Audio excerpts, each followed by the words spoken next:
नन्हे मुन्ने प्यारे प्यारे बच्चों, आज की कहानी एक चिड़िया की है जो कि बहुत खूबसूरत थी। उसका रंग येलो था। वो पीले रंग की खूबसूरत सी चिड़िया थी। उसकी दो बेटियां भी थीं, एक का नाम चुन्नी और दूसरी का नाम मुन्नी था। वो भी दोनों बहुत खूबसूरत थीं और बहुत हंसी खुशी ज़िंदगी गुजार रही थीं। चुन्नी और मुन्नी दोनों बहनें एक दूसरे के बगैर ज़रा भी ना रहती थीं। लेकिन एक दिन एक मसला बन गया। एक आदमी घोंसले की तरफ आया। उसने जब चुन्नी को अकेले देखा तो वो उसको उठा कर ले गया, क्योंकि चिड़िया अम्मी खाने की तलाश में गई हुई थी और मुन्नी पानी भरने गई थी। वो चुन्नी को ले गया और जाकर बाज़ार में बेच दिया। चुन्नी बहुत उदास हो गई।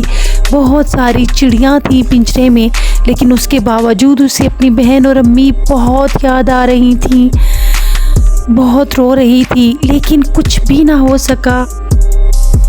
लेकिन खुदा की करनी ऐसी हुई कि एक दिन एक आदमी बाज़ार में आया और उसने चुन्नी को ख़रीद लिया।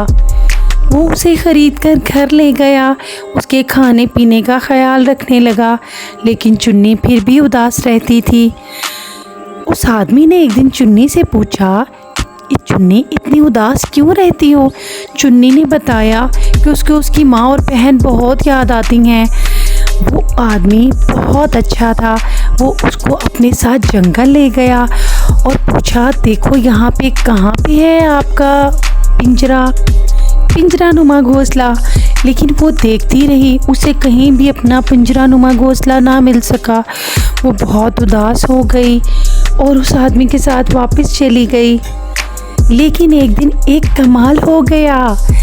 चुन्नी की छत पर आकर चिड़िया अम्मी बैठ गई। वो खाने की तलाश में थी। जब चिड़िया अम्मी को चुन्नी ने देखा तो भागकर उसको गले लगा लिया। चिड़िया अम्मी भी बहुत खुश हुई। उसने फ़ौरन जल्दी से अपनी मुन्नी बहन का पूछा तो उसने बताया कि वो जगह मूव कर चुके थे, मैं अभी उसको लेकर आती हूँ। चिड़िया अम्मी गई और चुन्नी को भी ले आई और मुन्नी को भी। वो सारी फैमिली फिर से मिल गई। चुन्नी और मुन्नी दोबारा इकट्ठी हो गई। उस आदमी ने इन तीनों चिड़ियाओं को अपने पास रख लिया। वो उनकी देखभाल करता और उनसे बहुत प्यार करता था। चुन्नी, मुन्नी और चिड़िया अम्मी भी उनसे बहुत प्यार करती थी। प्यारे बच्चों, ऐसी ही मज़ीद वीडियोस देखने के लिए हमारे चैनल को सब्सक्राइब कीजिए, बेल आइकन दबाइए, लाइक शेयर ज़रूर कीजिए। अल्लाह हाफिज़।